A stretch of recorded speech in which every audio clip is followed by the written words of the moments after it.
So let me welcome you to today's lecture. Let me first point out this is part of the Social Science Forum series. And in fact, another lecture coming up November 8th will be the W.E. Du Bois lecture. And our speaker today is an economic historian, and the speaker on November 8th, Toyin Falola, also I think has some credentials, among other things, as an economic historian of Africa. So we're keeping a strong economic history tradition going, although he's going to be speaking on contemporary African immigrant communities in the US. So today's lecture, as we were just talking about, is the Jack Mullen lecture, named after the alumnus who donated the funds for it. It's been going almost 20 years. I think it was 1998 was the first Mullen lecture. It was actually, our first speaker was Edward Gramlich, speaking on the future of Social Security. You may think that's a safe topic, but actually, as I recall, there were some Lyndon LaRouche supporters who actually ripped up their Social Security cards. My God! So, exciting. We've had a wide range of distinguished economists speaking on a wide range of topics, including, for example, William Baumol, among others, Hal Varian. Anyway, given the challenge of trying to characterize the very diverse topics today's speaker has worked on, I want to begin by mentioning the title of one of the many books she has written. The book is titled How to Be Human Though an Economist. And the title does suggest some tension, if not contradiction, between the two entities, being a human and an economist. So I want to begin by talking about Deidre McCloskey's substantial contribution to economics and then to humanistic scholarship. So on the economics front of things, she obtained her PhD in economics from Harvard. Her dissertation entitled Economic Maturity and Entrepreneurial Decline, British Iron and Steel, 1817 to 1913. Keeps you on the edge of your seats, but it was awarded the David Wells Prize and published by Harvard University Press. In it, she used productivity measures to challenge traditional views of British entrepreneurial failures. This was just the first of a series of important works which pioneered the use of economic theory and quantitative methods in the study of British economic history. And I think it's fair to say that that field proved even more resistant than American economic history to such sort of methods. And so she has made a number of important contributions in that area. She's been, among other things, the co-editor of a number of editions of the Economic History of Modern Britain, published by Cambridge, which has brought together like-minded theometricians on the economic history of Britain. She's also been influential, not just in economic history, but as a teacher and expositor of price theory and microeconomics. Her introductory graduate level course in price theory, which I had the privilege of taking at the University of Chicago, went against the common grain that microeconomics is just an exercise in applied mathematics and optimization theory. So instead she advocated that price theory was a way of thinking about the fruitful application of central economic concepts. She's had important editorships, including that of the Journal of Economic History. She has served as president of the Economic History Association and the Social Science History Association. She's also served on important committees of the American Economic Association. We were just talking today at lunch that due in part to her efforts, there's some prospect that the American Economic Association may actually adopt a professional code of ethics, which it has not had up until now, thanks in part to Deidre's encouragement. So now turning to the humanistic side of things, I think one spur to her humanistic ventures was her perception that economists are bad writers. She gave ad hoc sessions to us graduate students at the University of Chicago on how to improve their writing, and these were actually sometimes attended by senior faculty from the department. Yes. I remember one of them, the famous economist Harry Johnson, showed up to get some guidelines in this. So this led to her influential books on economical writing. I should have brought the copy of that to hold up there. It's called Economical Writing, and it's about to be reissued by University of Chicago Press. So she turned from writing to speech and communication more generally, arguing economics, along with most allegedly scientific endeavor, actually involves communication and persuasion. This led to her influential book on the rhetoric of economics and related series of works on the rhetoric of inquiry. But if you're thinking big, where do you stop? Deidre has not been one to think small, so she went from rhetoric and persuasion to virtue and ethics. And as her title on humans versus economists suggest she likes to bring together disparate elements. So one of her recent projects has been involved bringing together two things often thought to be at odds, namely virtue and business, or in her terms, the bourgeois. And she's recently completed a trilogy of books on the bourgeois virtues. We have one of those up there, arguing that business people have virtues, but they've also been central to human progress. So she's by no means stopped there. She's also, among other things, brought God and religion into the picture, but I'm going to stop now and turn things over to her. Thank you very much, David. She'll tell you about how you can Acquire the book. Yes, yes, First by all things means. they Bye, have. bye, bye. Thank you, dear. David was also an undergraduate student of mine, so I've known David forever. And he's my star student, I want you to know this. I'm going to tell you today about a large project that I'm so glad I've found in my extreme old age. I'm 75 years old.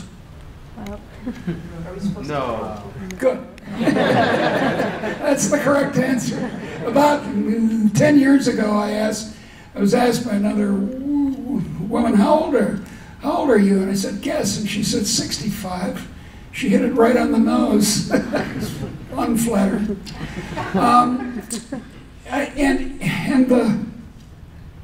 And the project started as a defense of a life in business.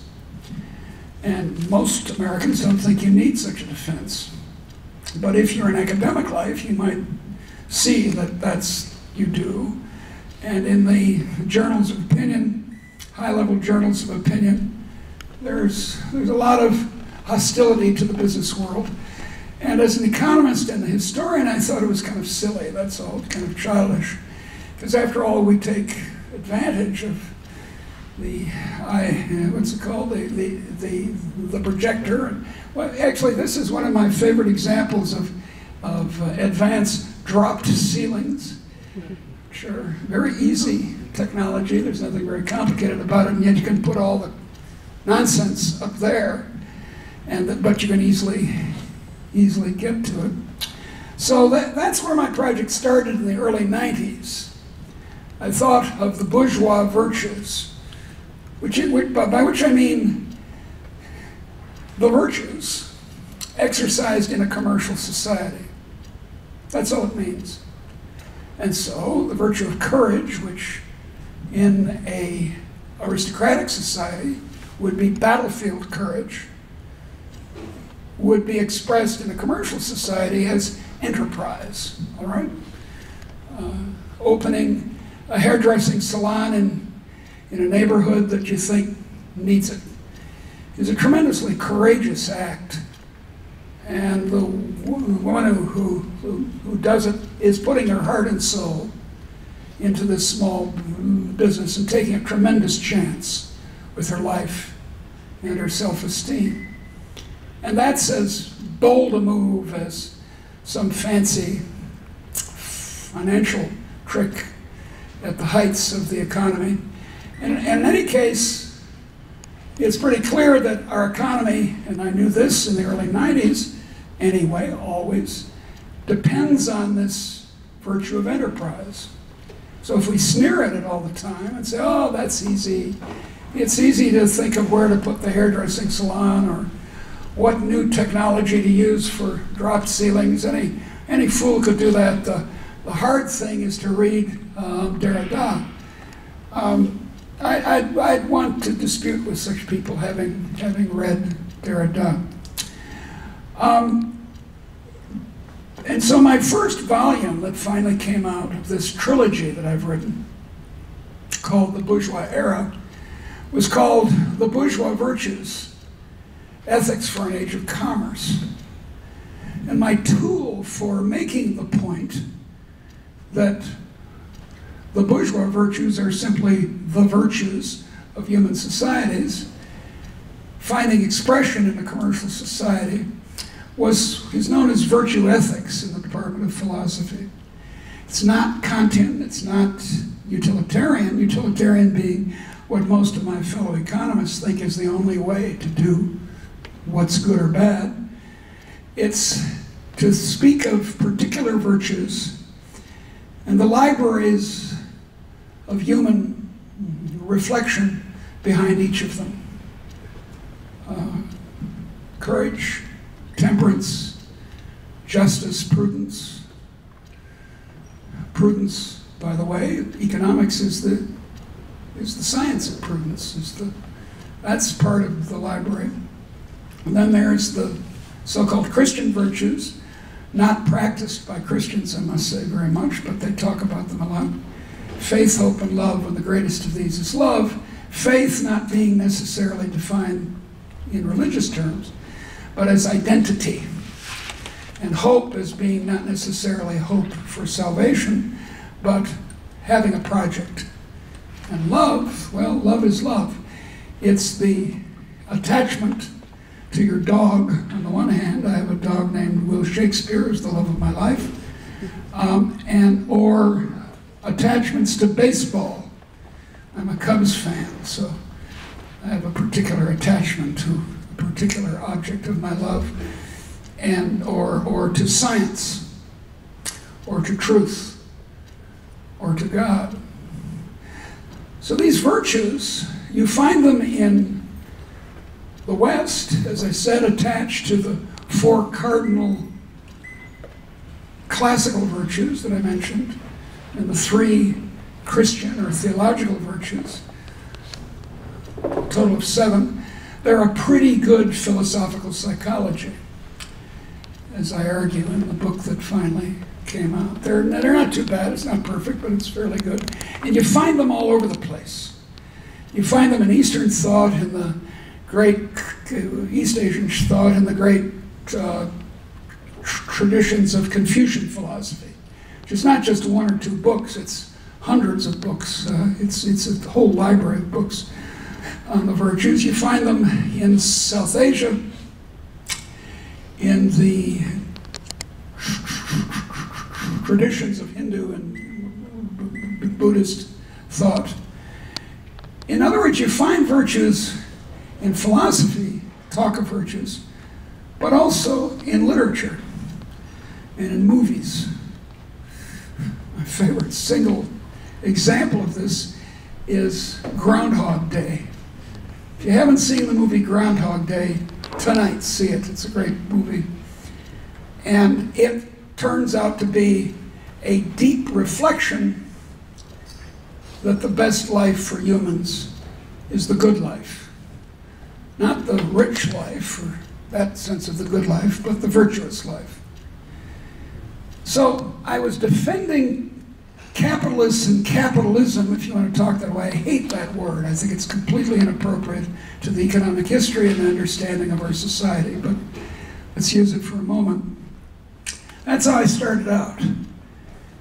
Irritated by the casual sneering that the clerisy, as I call them, the artists and the intellectuals, the journalists and the professors, engage in.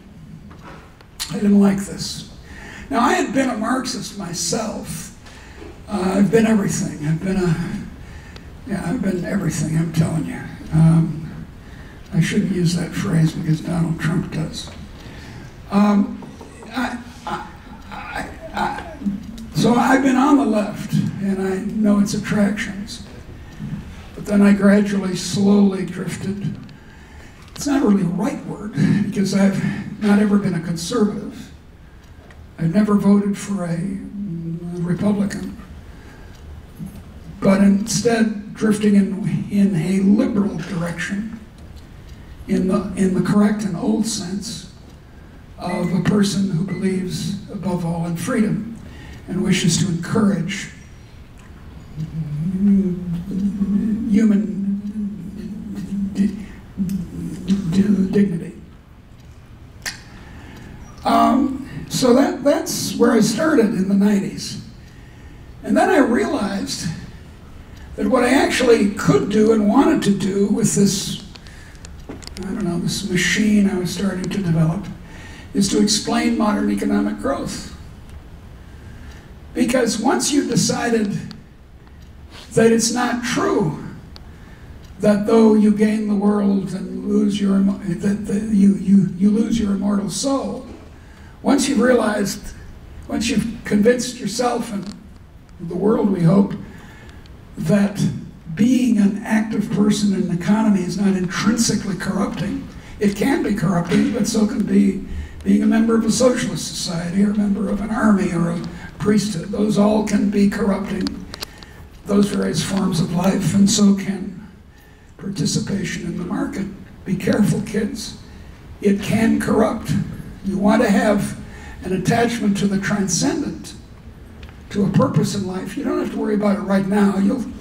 But as long as you keep thinking about it and trying out religion and art and music and seeing into the transcendent, you'll develop a love, a higher form of love than just for your dog.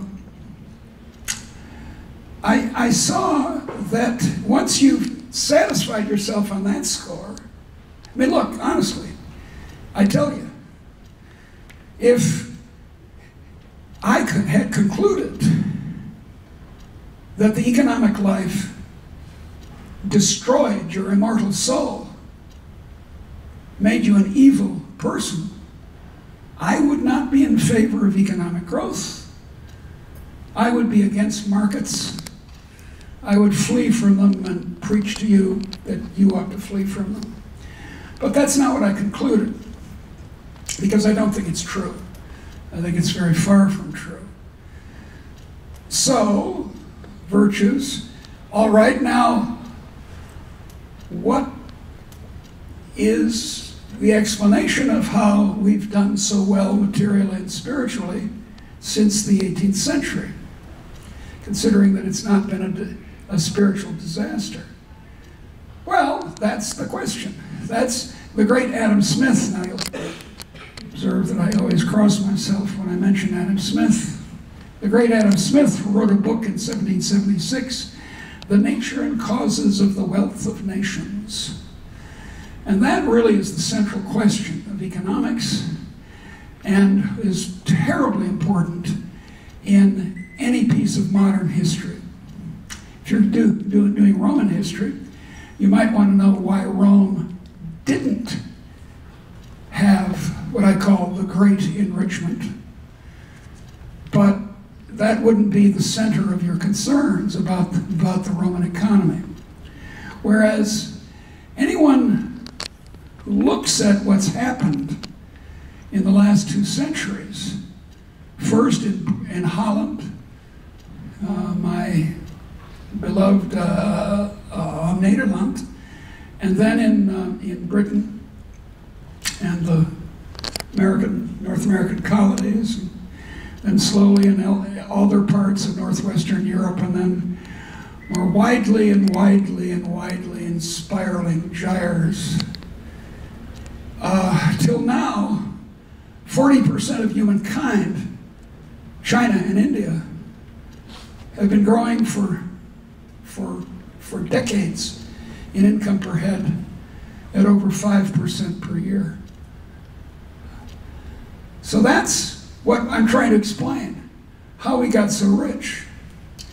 Now, to understand that this is a real scientific puzzle, you have to know how poor we are. Some of you have experience with poor countries. You come from poor countries, or you've lived or visited poor countries in the world. This always happens. The batteries go. Let's see if we can, well, let's just hope it survives. This is Edison's technology. It's one of the earliest electronic technologies, the microphone. About a third of the time it doesn't work. So the engineers here, I want you to stop what you're doing and fix the damn microphones of the world. Anyway, you have to know how poor we were. Here's how poor we were. In 1800, the average man, woman, and child in the world earned, made, consumed the modern equivalent what you would be spending in Baltimore, now hear the figure, of $3 a day. Try to live in Baltimore on $3 a day. Well, you can kind of imagine it. You'd be sleeping rough. You'd suppose everyone was on $3 a day.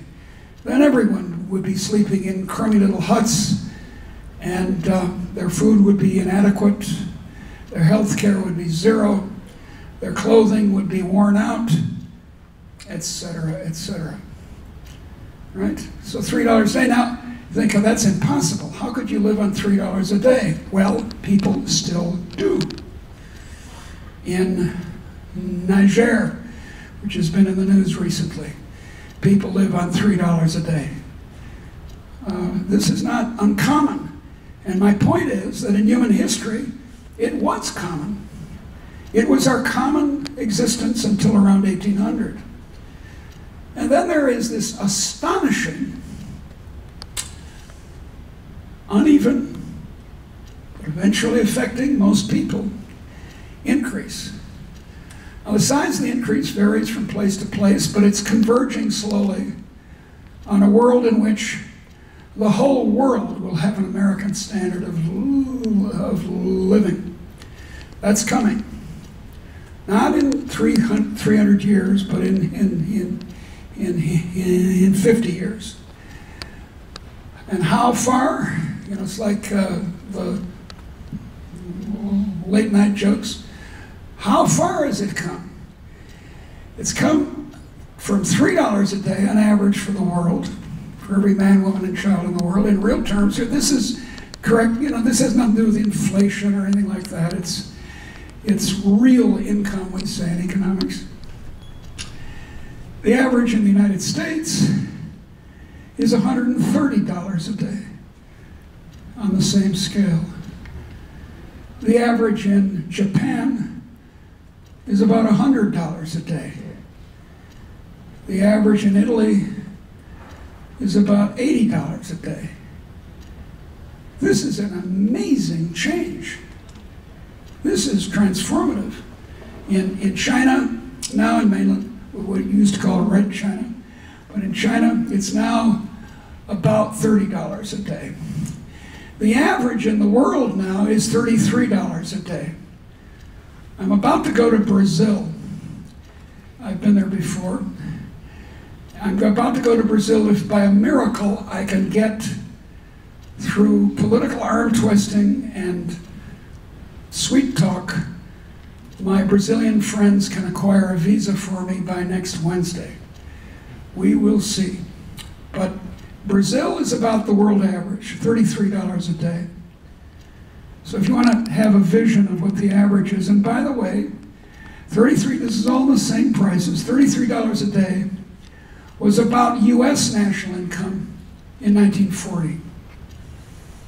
So the US in 1940 had the standard of living of the average Brazilian now. Okay, what an event. What an astonishing event. It means that people not only have more of a material sort, but they can go to university. Our ancestors, the ancestors of everyone here, couldn't go to university. There was not this wonderful campus you have and the elaborate facilities for dorms and blah, blah, blah, and paying, fancy professors like my student here to tell you about stuff. That didn't happen in 1800. It happened to an extremely small minority of scholars in China, India, and Europe. All right, and so, how to explain it? Now, there are two usual ways. One from the left in politics and one from the right. The left in politics, and some of you will think this is obviously true, say it was caused by exploitation. Slavery, for example. American slavery, cotton and American slavery are supposed to explain the enrichment of the rest of the society, then amazingly also the African Americans themselves. And indeed, in England itself, the exploitation of the working class is supposed to have been the cause. There's a spoof history of England. The more you know about the history of England, the more amusing it is, from the 1930s, called 1066 and All That. And in 1066 and all that, they speak not of the Industrial Revolution, but of the Industrial Revelation. The revelation around 1800 by all the rich men in England that women and children could be worked for 25 hours a day without many of them dying or becoming excessively deformed. This was known as the Industrial, Revelation. So the idea is that you exploit the poor, whether, say, or imperialism. Imperialism is supposed to have made the West rich.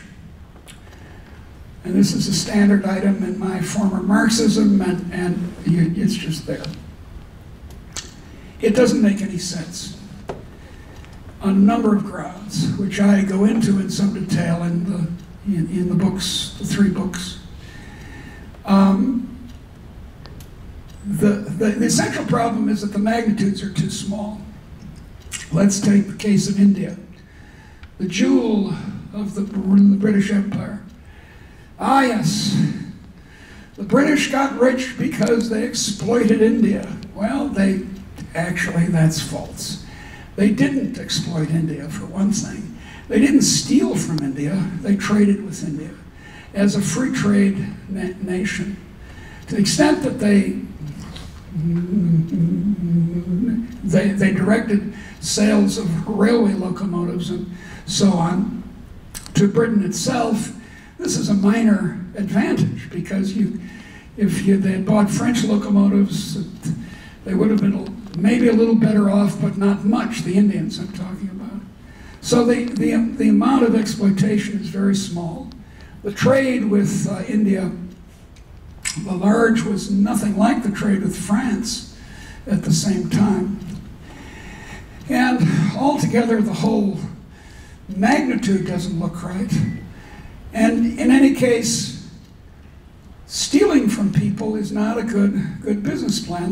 The most brutal of many brutal imperial acts by the Europeans was the behavior of the King of Belgium, Leopold II, in exploiting the rubber resources of Congo.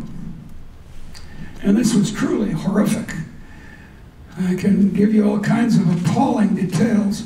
Piles of hands chopped off to certify that they had collected their rubber.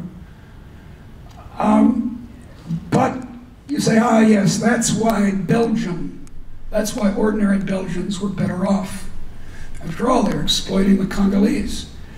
No. The Congo was the personal possession of the king. It was his personal estate. It had nothing to do with the Belgian government. He used his profits from the rubber trade to build castles in the south of France. For some reason, he didn't want to build them in rainy, foggy Belgium. The Belgians were rich because they worked reasonably hard, and they were ingenious in making steel and weaving cloth and inventing stuff. That's why they got rich. So that's the left. On the right, the claim is, oh no, well, it's savings. It's savings. It's accumulation. Accumulation. That's also part of the argument on the left. It's accumulation. You pile brick on brick, and that makes you better off. Walt Whitman Rasta, who was a great economic historian, and had it not been for his disastrous involvement in America's adventure in Vietnam, he might have gotten the Nobel Prize in economics, or he should have gotten it, actually. He used to speak of the takeoff into self-sustained growth initiated by a rise in the savings rate. Now, this is kind of a, I don't know what you'd call it. It's a conservative story. It's a story that in order to get better off, you've got to be abstemious. You can't spend it all on fast cars and heroin. You gotta save up. And Max Weber talked this way, that fear of not getting admitted to heaven, fears about salvation, drove people to work harder and save more. And those are supposed to be the Protestant ethic virtues. And this is baloney. Saving doesn't, it makes you a little richer. It's like exploitation. It makes you a little richer, but not by a factor of 30. Not unless you've got a really new, good idea. If you've got, here we are, the example, Edison's idea for a microphone. Well, it's a pretty cool idea. And if you put all your savings into this, and you fix the damn thing so they stop breaking, then you'll make a very large amount of money.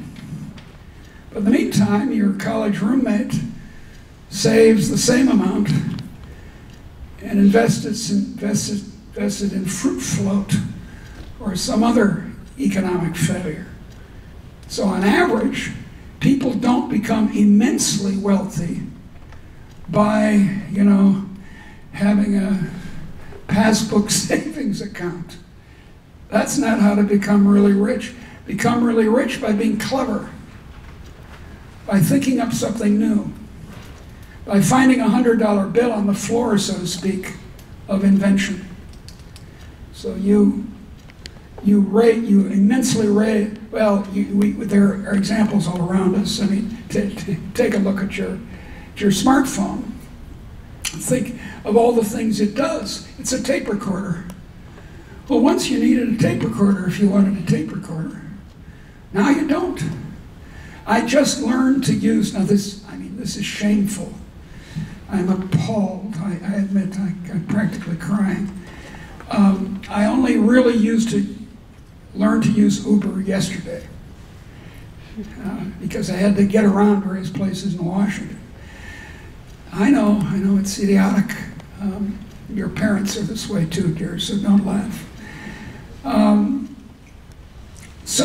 But imagine how much innovation is installed in this device that you carry around every day. Drop ceilings again, reinforced concrete. Reinforced concrete was invented by a French gardener in the middle of the 1850s. He thought he was trying to make big pots to hold trees in. And concrete is a Roman and Chinese invention. We've had concrete for thousands of years. And he said, geez, I'm having a hard time making big pots because you pour water, the thing breaks. He says, they've just invented this stuff called chicken wire screening. So what happens if I put that in the concrete? And it turns out you can have much bigger pots that way. And that's the basic idea of concrete. Then there's pre-stressed concrete and so on and so forth. It's not savings that makes us rich. It's ideas that make us rich. Now you need the savings. You don't need the exploitation, thank you very much. But you do need the savings to make it come to pass. But that's not the cause. It'd be like saving oxygen and air in the air is the cause. Well, you need the oxygen in the air. If the oxygen goes out of the air, you're in real trouble. But you would hardly say that the oxygen in the air, little Joe smokes behind the barn, burns down the barn. What was the cause of the barn being burned down? It would be idiotic to say, the cause was oxygen in the air. Well, yeah, I see it's necessary, but it was little Joe fiddling with matches that caused the fire. That's the only intelligent way of telling the story. Okay, so what's my outcome here? This way, essentially what I've been doing for the last 15 minutes or 10 minutes is summarizing book 2 of this wonderful trilogy, which you can have on Amazon. Not on Amazon. Yeah, you can have it on Amazon now, by the way. You can get audiobooks of all 3 of this volume. You can read them on your commute from Silver. Well, you can read them on your smartphone too if you want to. You can hear them on your smartphone. All right, so what's the outcome here? Well, I'm telling you, it's that innovative ideas are what made the modern world. That's what changed after 1800. And wait a minute, why did they suddenly start changing? See? We've just created another problem, because I've said that it's the ideas, and it's rather, I can show economically and historically that that's correct. That's volume 2. Volume 2 is called Bourgeois Dignity. Hear what I say. Why economics can't explain the modern world. I make the case in a long book of 500 pages that the conventional explanations don't work. They're just not very plausible. These exploitation on the one on the left, savings on the right, they just don't work. They're not causal. All right, and it's innovation. It's what I came to call in the 3rd volume, commercially tested betterment. Commercially tested betterment. You get a better idea, you try it out on the market, see if people will buy it, and then it gets implemented and people are made vastly better off. If you add them all up, the hundreds and thousands of these innovations. Every year in the United States, now this isn't true of every single grocery store, but if you look at all American grocery stores, and hear this figure, it's astonishing. 20,000 new products are introduced. 20,000.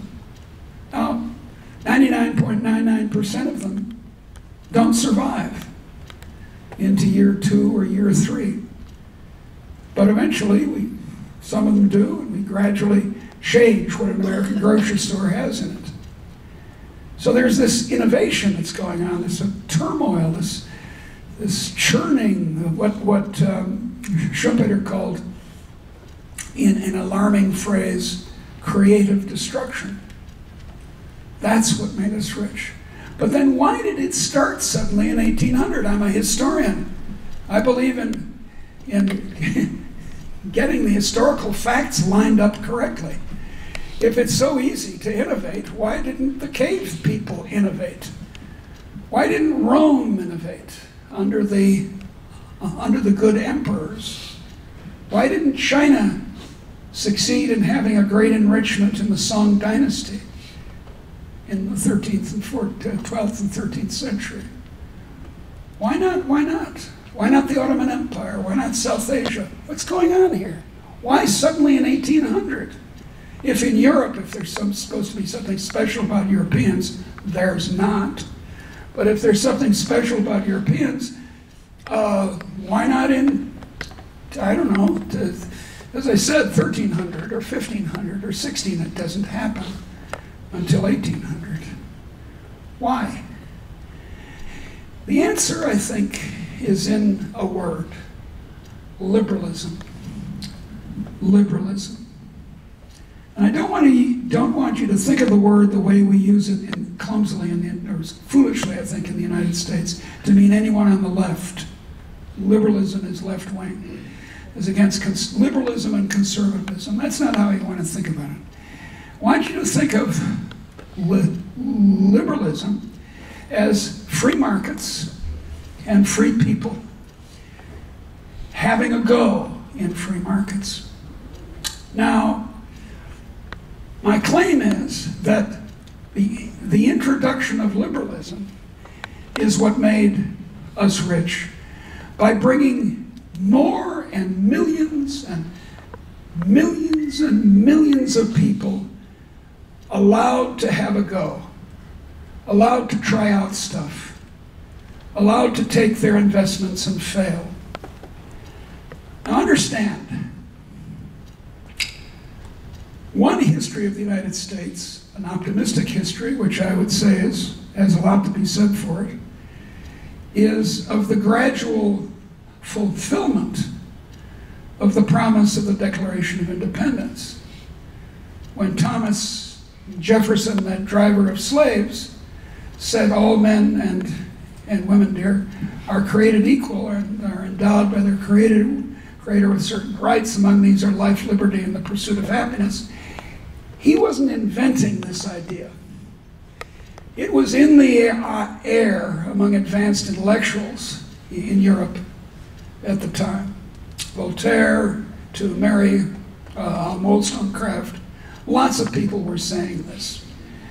But in our case, this particular expression of it was especially powerful and keeps echoing down our national history.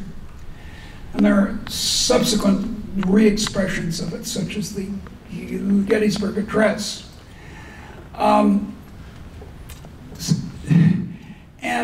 of course, in 1776, it was kind of absurd because it wasn't true. Poor people couldn't vote in the early republic that the Revolution and then the Constitution established. In many states, there was a high property qualification for voting. Most black people in the United States were slaves. Those who were free, again, couldn't vote. Women, hey, wasn't even a chance that they could vote. Abigail Adams said to her husband, don't forget the ladies. But he did. He forgot the ladies. And it took the ladies another 100 years before state by state female emancipation, so far as voting was concerned, took place. Female emancipation, so far as the holding of property is concerned, took about as long. Women, my mother could not have, after the war, could not have a bank account in her own right. Her husband had to co-sign for it. That's changed finally. So poor people and blacks and Hispanics were taken out of the picture here. So what am I talking about, liberalism? Well, but it gradually improved. Then it was gays. Then it was colonial people. Then it was handicapped people. For God's sakes now, and I've been astonished at this sudden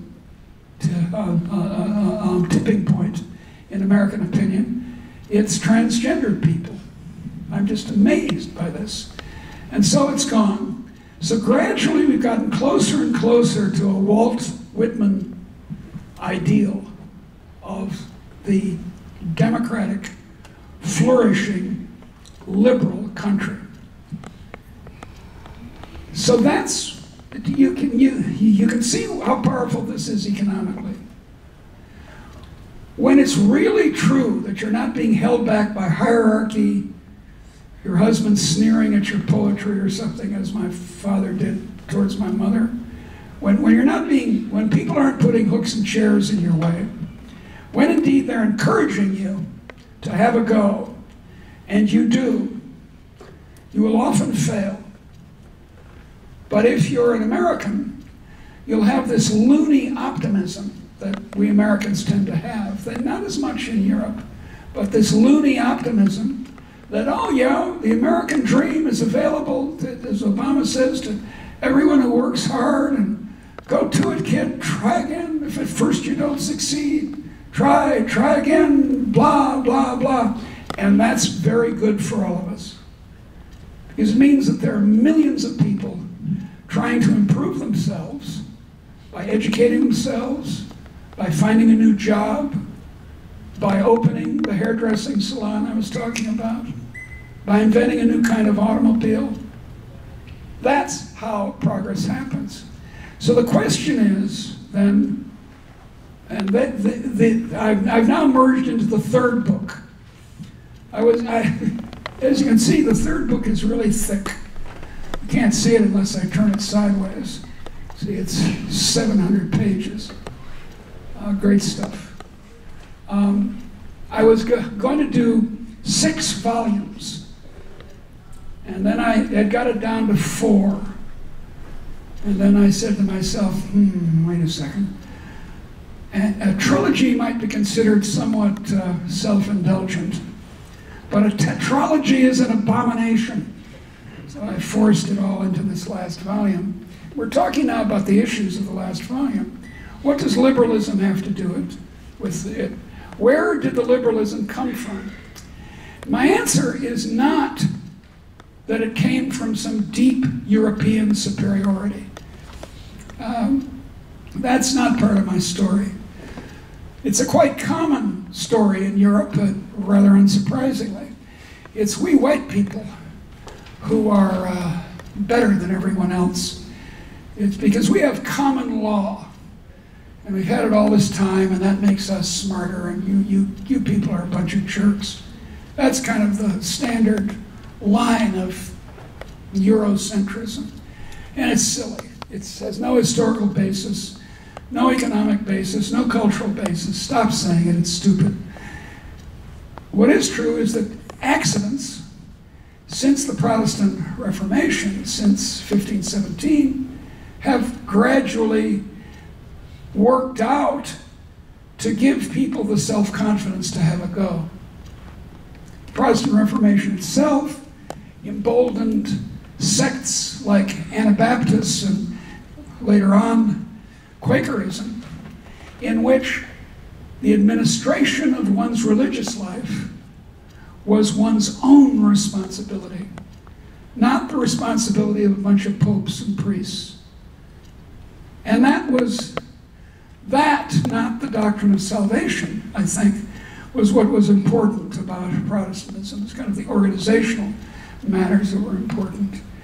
The English Revolution of the 1640s, in which an anointed king was tried and executed. Now, anointed kings died violently, very commonly in Europe and everywhere else. But this shocked all of Europe. This idea that you would put a king on trial and say, you're a bad man, you did this against the law is superior to the king, you should get your head chopped off. On his scaffold, before his head was chopped off, Charles I was allowed to speak, as you are under English law. And he said, don't you understand, you dopes who convicted me? A king and a subject are clean different things. They're not the same category. A king can't be judged by law, don't be absurd. And then they said, yep, okay, dear, put your head down. This is it. And he very courageously did. By the way, Charles is going to be Charles III, if he ever gets the crown, Prince Charles, is named Charles because Her Majesty, Queen Elizabeth, really didn't like it that one of her ancestors had been tried and executed. She found it quite offensive that this guy named Charles was killed by his subjects. I think she still does.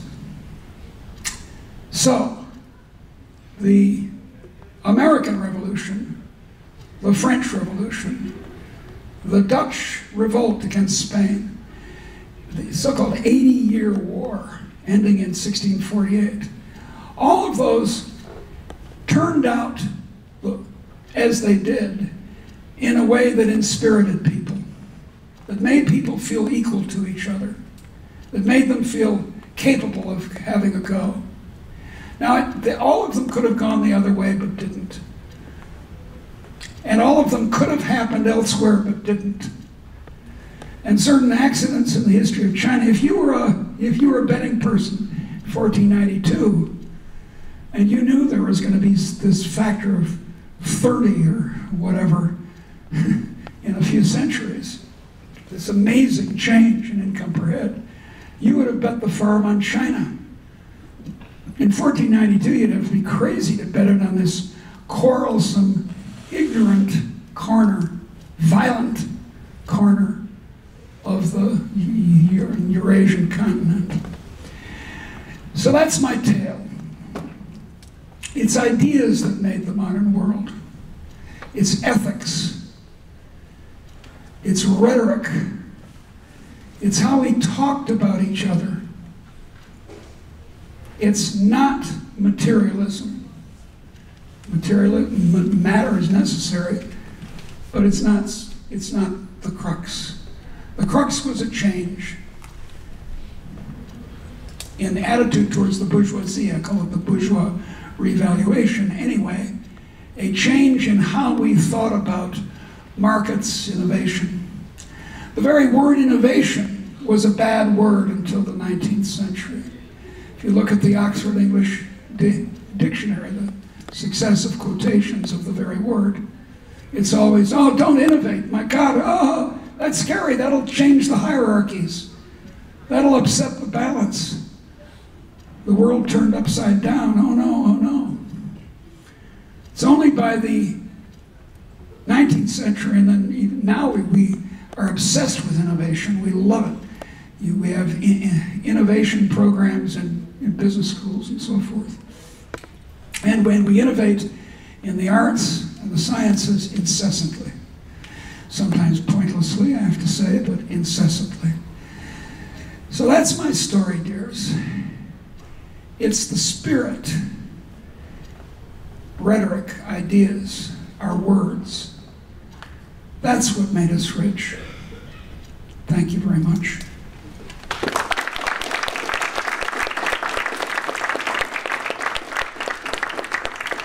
I'll be glad to answer any questions you have. I'm the answer lady. If you have questions about your love life, I can help you.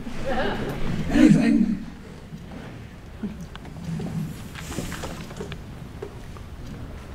Yes, dear. First of all, are you familiar with Yes Minister? What? The program Yes Minister? Yes, I am very much, dear. Why don't you use this so they can hear it? I think I'm all right. No, you won't. No, you aren't. Hold it close to your mouth. Professors, for some weird reason, don't ever watch rock music. And they don't know you have to hold the microphone close. When Sir Humphrey really wants to kill an idea, he says that's an innovative idea. Exactly. I'm wondering whether there was maybe one critical innovation that more or less preceded the development of liberal thought. That would be the printing press. Oh, absolutely. And that might have been, was it fortuitous? Was it similar innovation in China, say, at that time? Or in fact, we in the West, it's actually typical of Eurocentrism that Europeans think they invented the printing press. It's a little tiresome. You have to keep saying, no, they didn't. The Chinese did. The Pythagorean theorem, there's a proof, elegant geometric proof in China 100 years before Pythagoras. And this keeps happening over and over again. But yes, the printing press is absolutely crucial.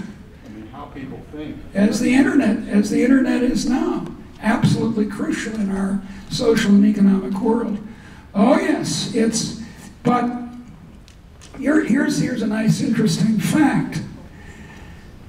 Why didn't invention happen in the Ottoman Empire? The Ottoman Turks were blindingly quick adopting military innovations. They had cannons, siege cannons, before the Europeans did. Mainly because they had been put under siege by people further east, Mongols, for example. Actually, the Mongols isn't a very good example, but cannons were invented in China and quickly made curtain wall castles obsolete. And then they spread west very quickly because, oh boy, now you can bring down an armed knight by shooting a musket ball at him eventually. So it's not that the Ottomans were just conservative, but when they got the printing press, they didn't let anyone use it. It was not until the early 18th century, now Gutenberg is 1448, something like that, middle of the 16th century. They didn't use anyone to use it to publish a book in Turkish, with Arabic script, of course, Arabic alphabet, not in Turkish until the early 18th century. And they didn't allow anyone to do a book in Arabic in the Ottoman Empire until the early 19th century. And because they didn't want the masses of their population learning anything new, no innovations. But very interestingly, they had an exception for the Jews. Jews wanted to print a bunch of stuff because they were very interested in printing and books. And in Salonika, there was a massive Jewish printing industry in Hebrew and Ladino. And they published books like mad and were allowed to by the Ottomans very early. By the 16th century, this was a big industry there. Did you see what I'm saying? That the printing press had to be allowed to have its effect or it didn't work. But yeah, I have a whole chapter on the printing press. And a whole chapter about censorship. About how, it's not just to have a bunch of books, they got to be books that people can actually learn from. I was in Cuba in 2001, and in the engineering fields and medicine and so forth, the textbooks in bookstores were perfectly modern and sensible. But on the social science side of the bookstore, they were all Marxist-Leninist tracts. So they're allowed to print stuff, but only stuff that the government wanted them to hear. Sorry, that's a long answer. I'll encourage questions by being shorter. I'll say yes or no. Yes, in the back. Could you stand up so people can hear you? Yes, my name's Dr. Mark Thomas. I teach a history of thought class. And just want to preface what I'm about to say, that I'm not a Marxist. But that's okay. I was a Marxist. I don't mind Marx. I still have lots of Marxist friends. The reason I preface that is there is a very compelling Marxist critique of the very idea of virtue. They would argue that virtue originates from the means of production. Yeah, that's what they'd say.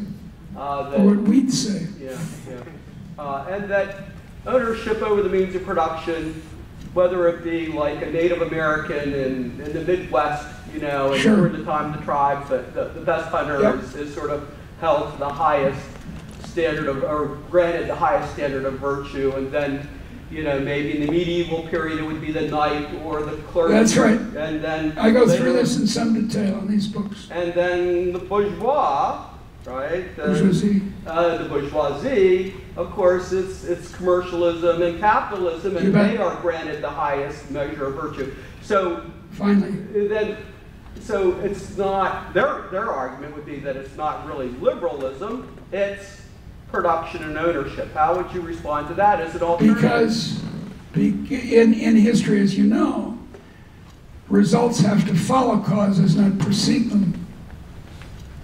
Causes have to come before results, not after them.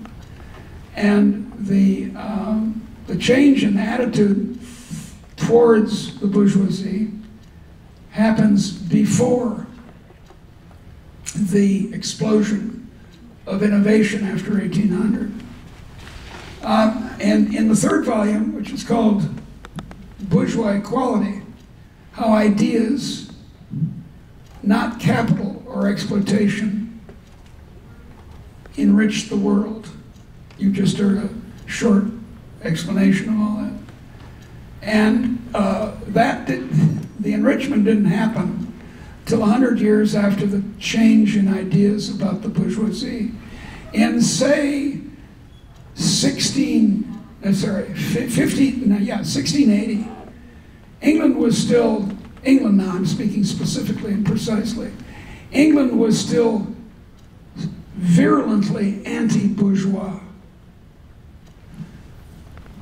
40 years later, it was still quite anti-bourgeois, but much, much less.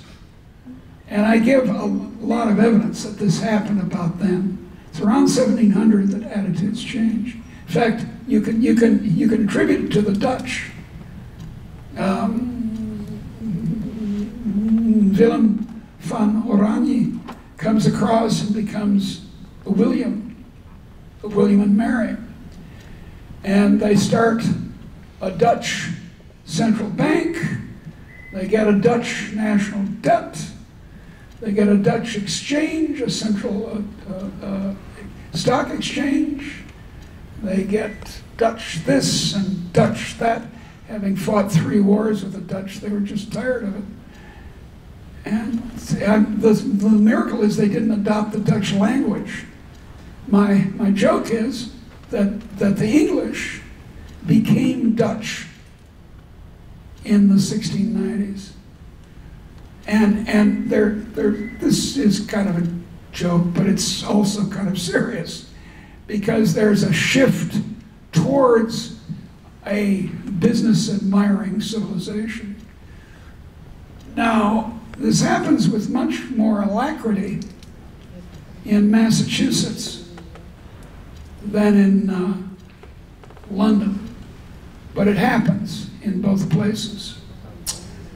And then after a good time, out comes more and more innovation. Dr. Johnson, Samuel Johnson, speaks of this matter. He himself was a quantitative, innovation-admiring fellow. He advised his friends, the Thrales, on their brewery in London, and favored them with calculations of how much could be made by making beer this way or that. This was a guy, Shakespeare, though himself bourgeois, the son of a glover, and himself a commercial producer of plays and writer of plays, detested the bourgeoisie, at least so far as the ideology of his plays is concerned. There's not a single bourgeois hero in all of Shakespeare. You say, no, Antonio, the Merchant of Venice, he's the no, he's not. He's portrayed as a fool for love. He loves Bassanio. And Shylock is hardly admired in the Merchant of Venice, though he speaks in noble blank verse instead of in the prose appropriate to a lower figure.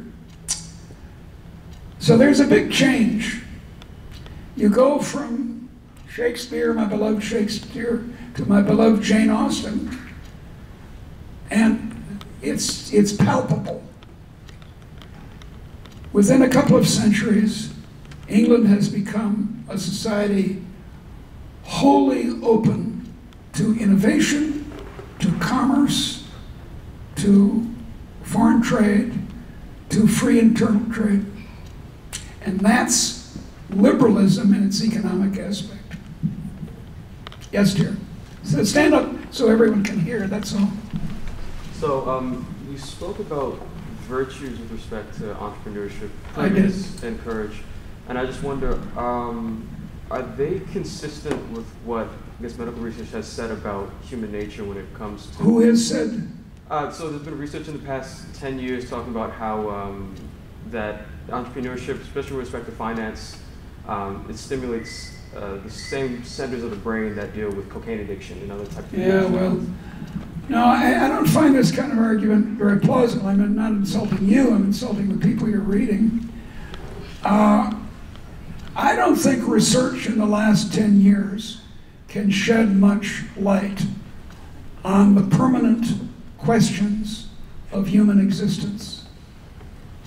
There's a kind of a arrogant madness that social psychologists of my acquaintance engage in, which is to suppose that their experiments that they just ran trump, I apologize for the word, trump all human reflection on our condition since the epic of Gilgamesh. There's something slightly loony here.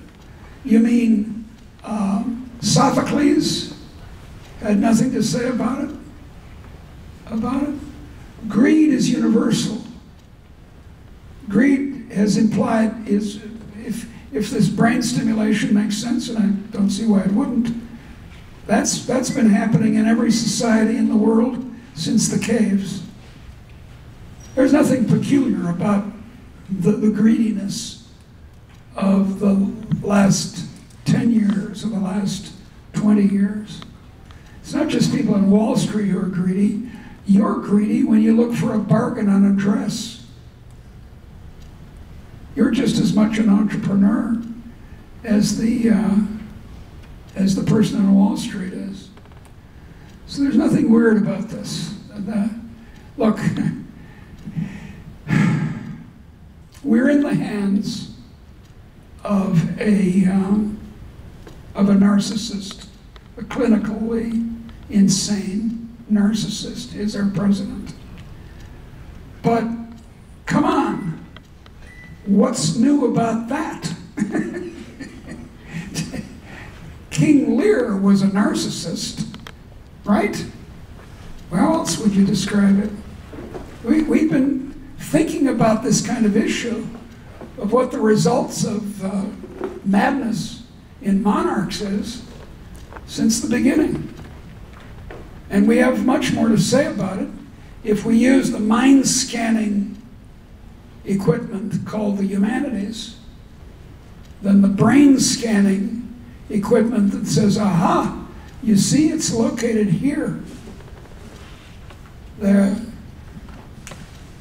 Marvell, the English poet, said in the late 17th century, the mind that ocean where each kind does straight its own resemblance find, but it creates, transcending these, far other worlds and other seas, annihilating all that's made to a green thought and a green shade.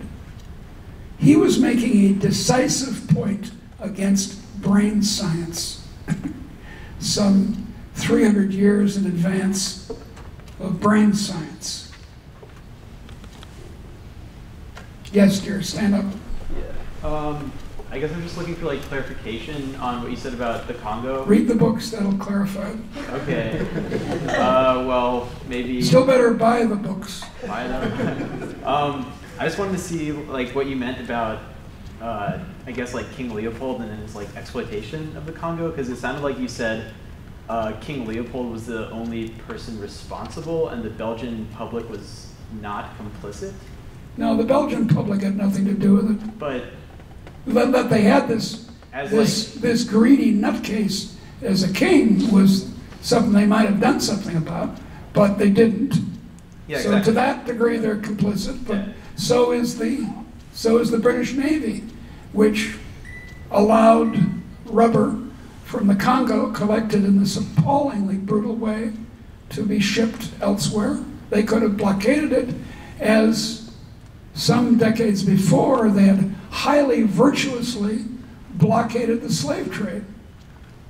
From much earlier, from 1807 on, the British had a squadron of their navy perilously stationed on the west coast of Africa to intercept slave trade.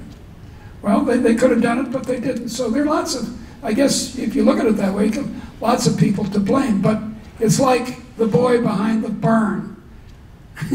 Without Leopold, it wouldn't have happened.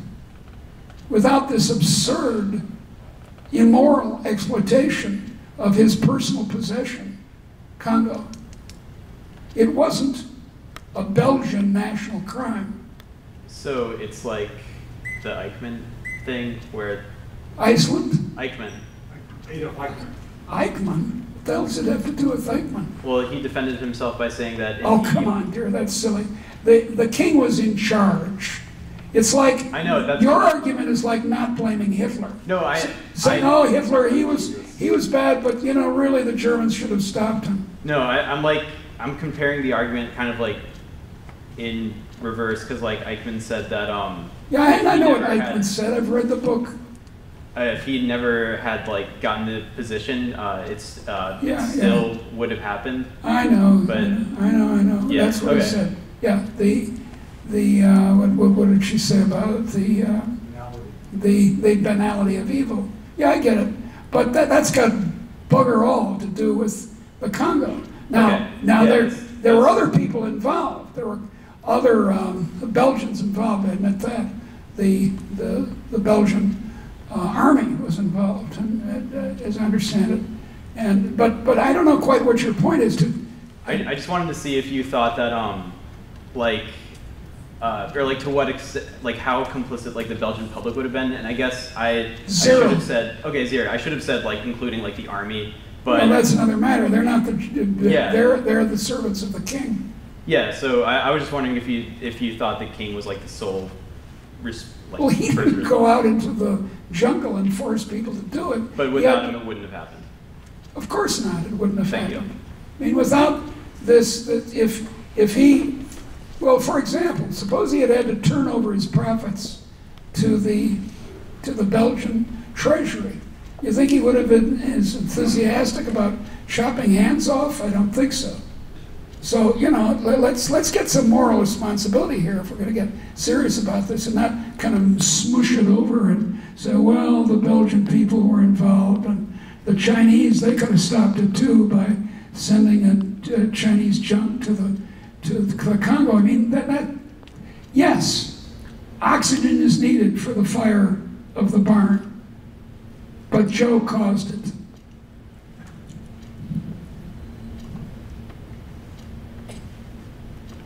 Yes, dear. Stand up so everyone can hear. So my question isn't really as sophisticated. Just ask it, dear. So when you were talking about innovation being caused by liberalism, yeah, the quote, the metaphorical axiom that was ringing in my head was necessity is the mother of invention. Yeah. So I was wondering if you had the chance, would you change that quote? Do you agree with it, or? Well, you know, I have a friend, a social psychologist, who's done an amazing book about proverbs.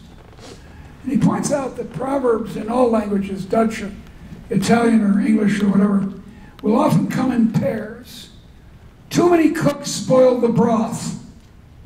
Okay, that's an argument for not having too many people in the kitchen. Many hands make light work. Wait a second, that's the opposite claim.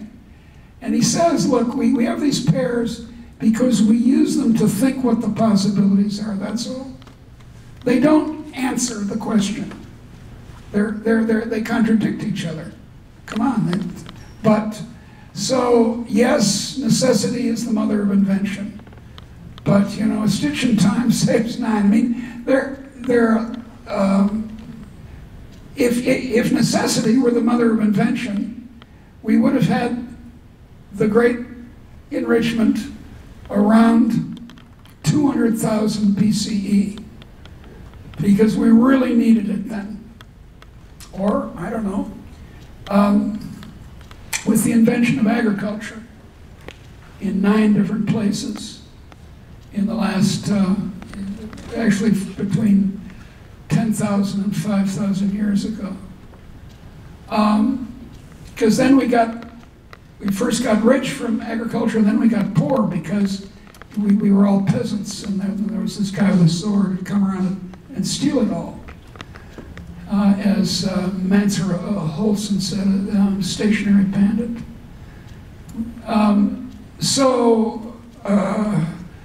Yeah, there can't be any simple theory like that. There is indeed a great historian named Toynbee who had such a theory. He talked about challenge and response. And he said if you're over-challenged, you can't respond. If you're under-challenged, you don't need to. And I guess as a kind of vague framework for life and history, it makes some sense. But some extremely stressed societies have been very innovative and very flexible in the circumstances. And some societies with no stress at all have invented a lot of stuff. So it's not very helpful. Thank you. Thank you. I have some free food waiting back there, so Oh, maybe God. one last burning question. Okay, burning or not? Stand up there. Sorry, guys. What's your name? My name's Christian, Right? and I have a question about you saying. Just ask the question. All right. Mark Zuckerberg earlier this year brought about the idea of didn't bring about, but he stressed that idea of basic income. Yeah. Can you share with us your ideas or your viewpoint on that and how that Yeah. differs from minimum wage? Well, it differs radically from the minimum wage. I'm in favor of a minimum income, and many liberals are. Liberals in my sense. Milton Friedman was in favor of it. So were lots of people on the left. And actually Milton wasn't on the right. It's a silly way of talking. But anyway, yeah. The problem with the minimum wage is we kind of think it's welfare on the cheap. We can make these damn bosses pay more to the poor workers, and that'll make everyone better off. But actually it makes really poor people much worse off. There's a worldwide problem of youth unemployment, and it's caused more or less directly by old protection. It's caused by things like the minimum wage.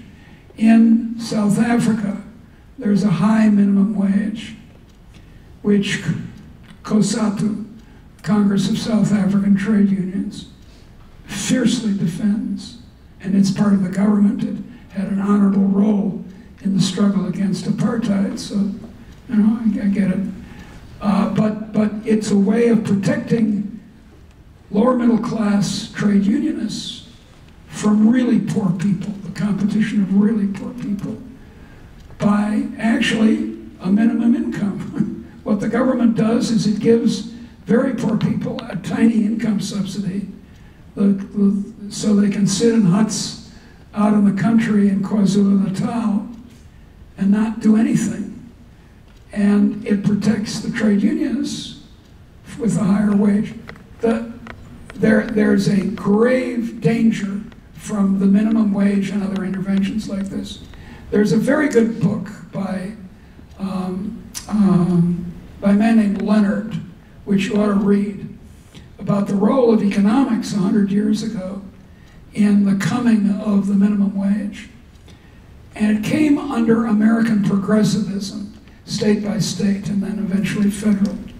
And the declared idea was to prevent immigrants from getting jobs.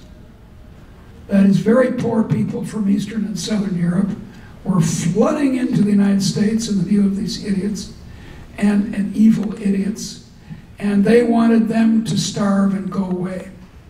It had the effect, it was nice because for Southerners it screwed the blacks, for Western Southerners it screwed the Hispanics, for men it screwed the women, for old people it screwed young people, and for nationalists or nativists it screwed immigrants.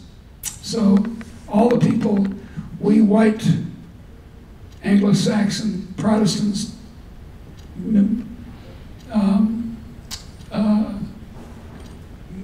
lower middle class men don't like They all get worse off from the minimum wage. And they said it. This isn't just some economist's imposition and saying, oh, I see their behavior must have been. No, no. They declared that this was their purpose. Whereas, at least an income subsidy is honest. I get taxed to help some poor person directly. The best way to help poor people is to give them money.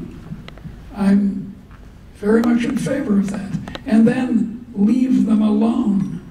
Don't say, well, yeah, you can have the money, but you can't spend it on booze. And I just, yeah, what so it's I guess kind of stupid of Zuckerberg to think he made this up. Well, I didn't mean to imply that he made it up. I just meant that he stressed that. But Yeah. as a follow-up, Why are you listening to Zuckerberg?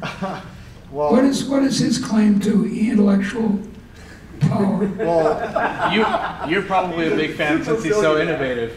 I am. He's a big fan as an innovator. I'm not big fan as an intellectual. The trouble, I think, would be how we have such a hard time figuring out where people consume anything or how much of it that they consume. What are you talking about?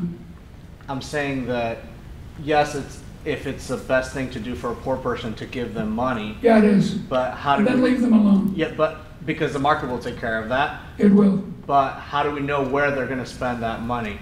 Well, We don't. Why is We it your don't. business? Well, Why do you care? the thing is, if people are spending money on disproportionately on different things, then how can we see if it's an efficient market? No, that's not what you know, but that's not what an efficient market means, dear. Well, I mean, We just let them decide what to spend it on. Actually, in truth, they'll spend it mainly on their children. And most poor people will. Some of them are bad, just like some rich people are bad, and they spend their money on booze too. I think it's shameful and we ought to prevent them. No, I don't. I think we should leave them alone. But that means, you know, you have a real minimum income that actually applies, but you have to stop all the other stuff. You can't have public housing, which is a ridiculous idea. Why would the government be good at providing housing? Where did this idea come from? You put public schools, you got to close all those, make all the schools private, so that schools are competing with each other, just as people compete in other ways. You got to take away all the other welfare and then give them the money. I think it's a great idea. I think they're just giving us plenty to talk about. And Okay, good. So, Yeah.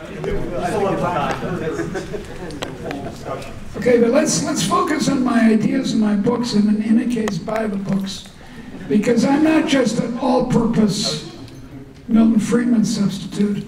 I've got a scientific hypothesis here, which I believe I've proven. Okay, thank you very much.